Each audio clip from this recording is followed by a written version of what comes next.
Governor and Mrs. New Jersey, Premier Palaszczuk, representatives from both the Queensland and federal parliaments, Rear Admiral Williams and other distinguished flag and general officers, Captain Buzz Donnelly, members of the Consulate Board, ladies and gentlemen. What a fantastic setting for the U.S. Independence Day celebration in Brisbane, and what a pleasure it is to be aboard America's flagship, USS Ronald Reagan. I'd like to begin by thanking Captain Donnelly and each member of the crew of the USS Ronald Reagan for hosting this spectacular celebration. There is no more iconic platform for hosting an Independence Day celebration in the U.S. aircraft carrier. 98,000 tons of diplomacy and power projection if needed.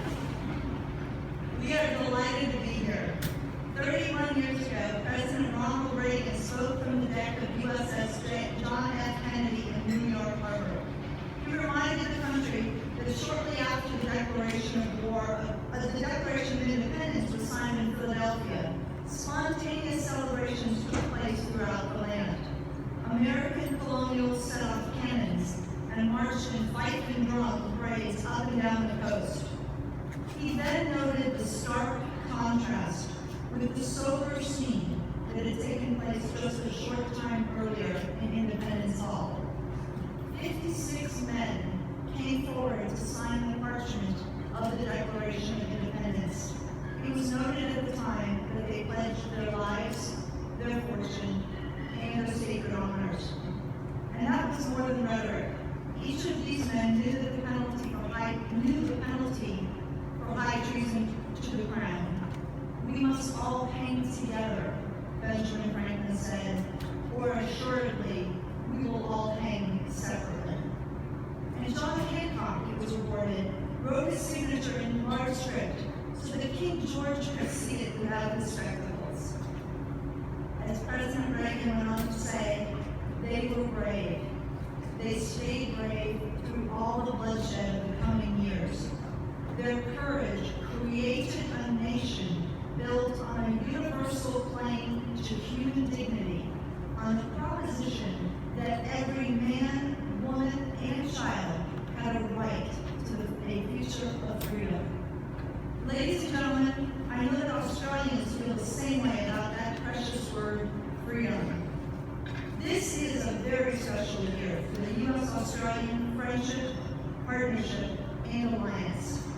Almost 100 years ago, on our Independence Day of July 4th, 1918, U.S. troops marched into battle for the first time under a foreign commander, Australian Lieutenant General John Ronald, in the Battle of Hamel on the Western Front in northern France, and it helped change the course of the war. Since that day, our two nations have fought side by side in every major war, side by side at sea, in the air, and ashore.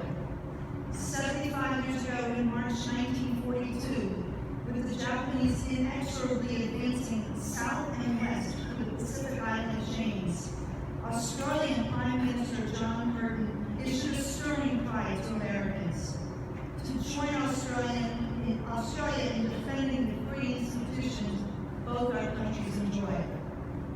America answered Australia's call, and together we halted the Japanese advance, but the cost was high. 656 American and Australians lost their lives in the Battle of the Coral Sea.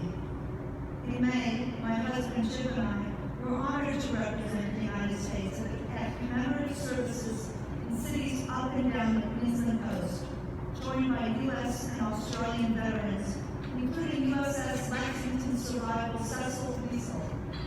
One of his friends and fellow survivor was Yeoman Julius Harry Frey, who expressed his desire to be buried with his shipmates in the hallowed waters of USS Lexington's final resting place.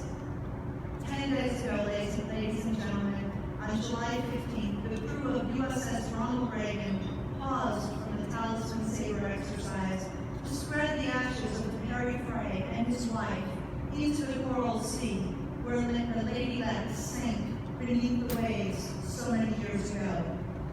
Thank you. We are privileged to hold this ceremony today in Brisbane, a city with an important role in our bilateral relations. 75 years ago this week, U.S. General Douglas MacArthur moved the headquarters of the Allied forces in the Southwest Pacific from Melbourne to Brisbane to a building that formerly housed an insurance company. Above the door, then and today, is the company inscription, "A sure friend in uncertain times." This phrase aptly describes our unparalleled relationship and strong alliance over the past century and the next century. From his headquarters in Brisbane, General MacArthur coordinated a campaign in the Southwest Pacific, and for most of 1942 and 1943, he commanded more Australian than U.S. personnel. With the steady buildup of U.S. and Australian troops into Brisbane, Townsville, Rockhampton, Cairns, and other coastal cities, came medical facilities, supply depots, airfields, military establishments, and scientific research sites. Brisbane is also where the USS 7th Fleet,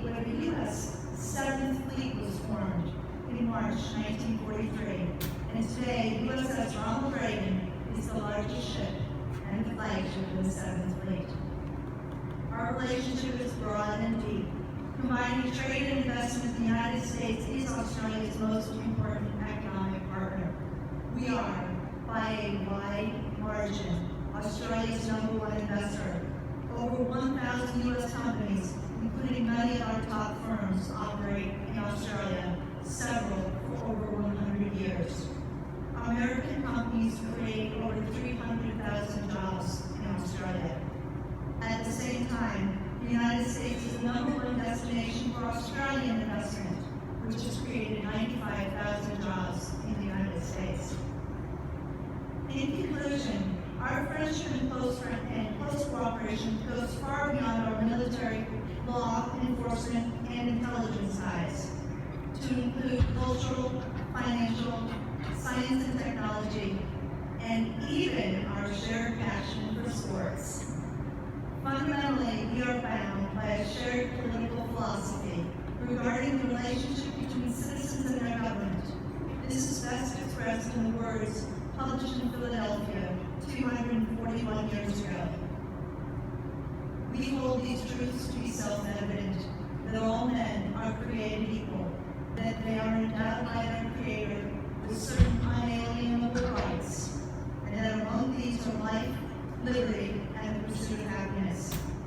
That to secure these rights, governments are instituted among men, deriving their just powers from the consent of the governed.